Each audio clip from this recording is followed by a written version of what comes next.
দেখো আমি আজকে মাছের ঝোল রান্না করেছি ফুলকপি আলু দিয়ে।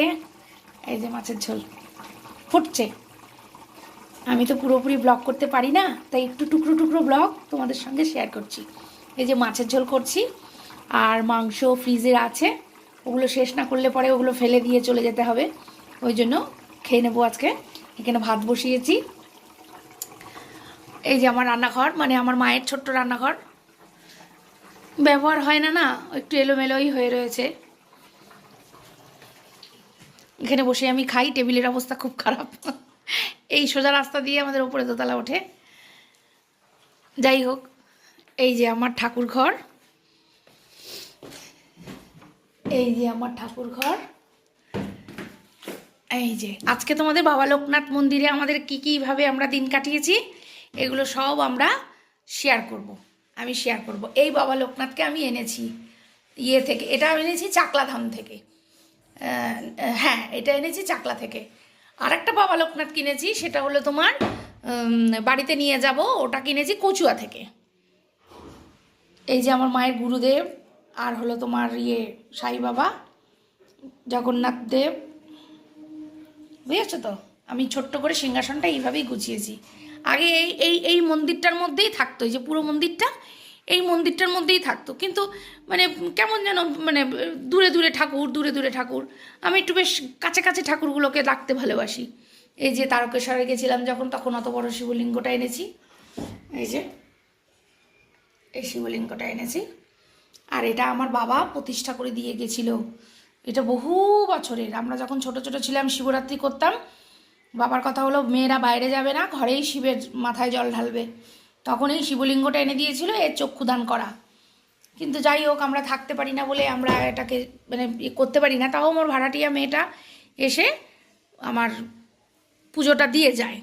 এই যে এটা হলো অনেক বছরের পুরনো তোমার দিদার কাঠের সিংহাসন। আরে দেখো পেছনে আমার ভোলে বাবা বসে আছে।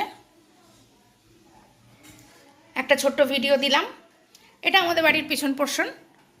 এখানেও ঘর আছে, এই যে ঘরে ছেলেরা রান্না করে। এই যে আমাদের একটা মাত্র নারকেল গাছ, এটা পাশের বাড়ি। যাই হোক, এইটা হলো আমাদের একটা বেডরুম। এখানে আমি আর মেয়ে শুই, আর দিদা শোয় আলাদা একটা ঘরে।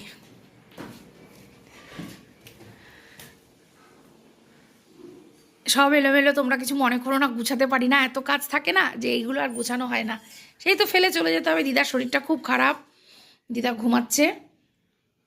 ঘুমাচ্ছে মানে শুয়ে আছে, কারণ দিদা সেই ঠাকুর বাড়ির থেকে ফিরে আসার সময় দিদা খুব বমি করেছিল।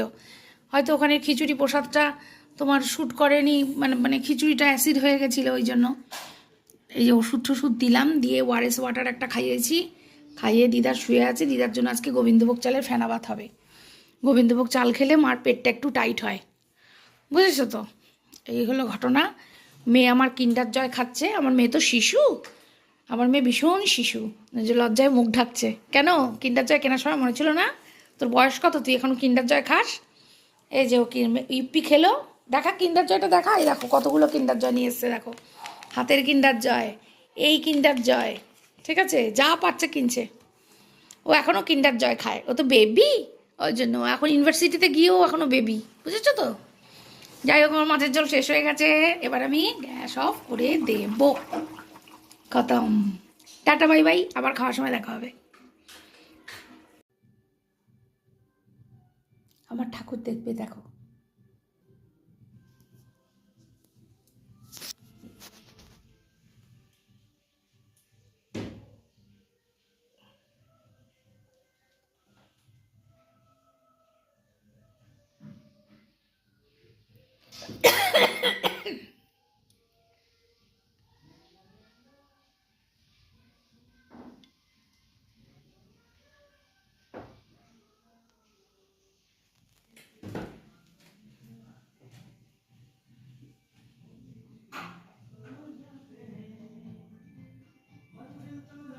এ দেখো আমার বাবা ভোলেনাথ মা পার্বতীকে বিয়ে করছে।